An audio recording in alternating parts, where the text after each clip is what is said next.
इस वर्ष गोंदिया जिले में होने वाली 97 पदों की पुलिस भर्ती में ओबीसी वर्ग के लिए कोई भी स्थान न होने के कारण ओबीसी समाज के छात्रों में गहरी नाराजगी देखी जा रही है।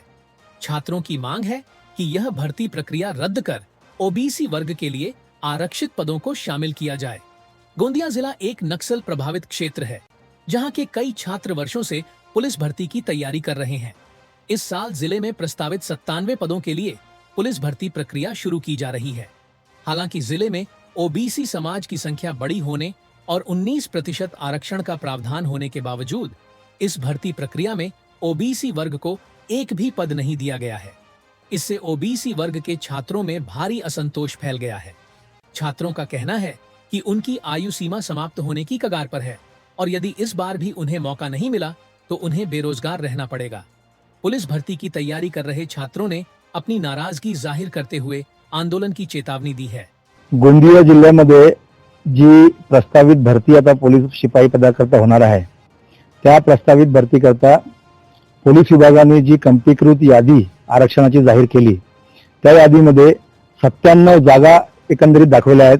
पण 97 जागेमध्ये 19% हक्काचं ओबीसीचं आरक्षण जे आहे, त्यामुळे 0 जागा त्यांनी दाखवण्याचा प्रयत्न केला आहे आणि त्याच्यामुळे ही जी भरती आता होणार आहे पुढच्या काळामध्ये, त्या भरतीमध्ये आमच्या ओबीसी वर्गाचा एकही विद्यार्थी त्यामध्ये सिलेक्ट होणार नाही आहे।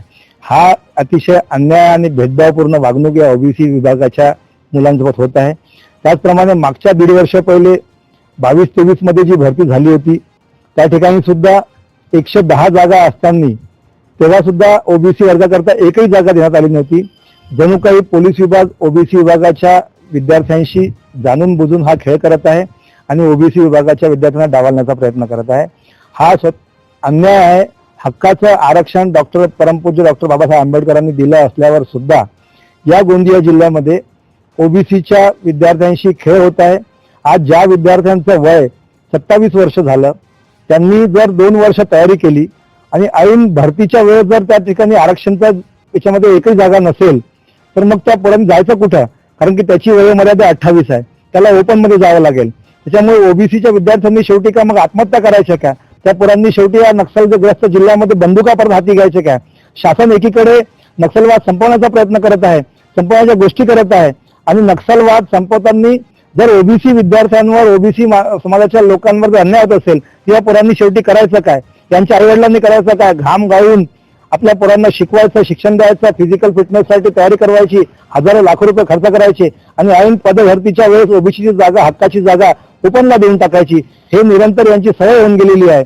आम्ही जेव्हा एसपी साहेबांशी भेटलो, त्यांनी सांगितलं का इतर जिल्ह्यातून जे पोरं या ठिकाणी आंतरजिल्हा बदली होऊन येतात, त्यांच्यामुळे हे जागा आमच्याकडे एक्सेस असते आणि त्याच्यामुळे पुढचे किती वर्ष, आम्ही विचारलं की पुढच्या भरतीत तरी आम्ही सांगू शकत नाही। हा शासनाचा धोरणात्मक निर्णय असल्यामुळे आम्ही विनंती केली त्यांना की या भरतीमध्ये ही भरती रद्द करावी आणि याबाबत गोंदिया नक्षल जिल्हा आहे, गोंदिया आदिवासी जिल्हा म्हणून ओळखला जातो संपूर्ण महाराष्ट्रात। या जिल्ह्याकरिता गृह मंत्रालयाने मुख्यमंत्री जे विदर्भाचे आहेत आणि प्रफुल्ल पटेल इथले मोठे नेते आहेत, त्यांनी या बाबीकडे जातीने लक्ष घालून इथल्या जिल्ह्याच्या पुरांवर अन्याय होणार नाही या बाबीकरिता विशेष प्रयोजन म्हणून शासनाकडे धोरणात्मक त्यांनी मार्गदर्शन मागावं असं आम्ही त्यांना विनंती केली। कैसा है 2022, 23, 24 से जो भर्तियां निकली थी उसमें जगह निकल नहीं रही है। और कैसा है गढ़चिरौली में भी ऐसा हुआ था कि पुलिस भर्ती की जगह निकली थी, तो वहाँ भी कुछ आरक्षण था लेकिन वहाँ भी जगह निकली नहीं। तो अपने गोंदे में भी वैसा ही हुआ है कि ओबीसी की जगह आरक्षण है लेकिन जगह ही नहीं है। 97 जगह निकली है लेकिन ओबीसी की एक भी जगह नहीं है। तो जैसे जैसे हमारी एज बढ़ रही है तो हम क्या करें? तो यही हमारा मुद्दा है। तो ये शासन का हमारे तरफ से बहुत जुलूम जो हो रहा है, तो ये उन्होंने नहीं करने को ना और हमको जगह देने को ना, शासन से यही मैं कहना चाहता हूँ कि जगह निकाले और हर बंदा लगे। तभी से यही मेरी निवेदन है, शासन इसकी तरफ ध्यान दे।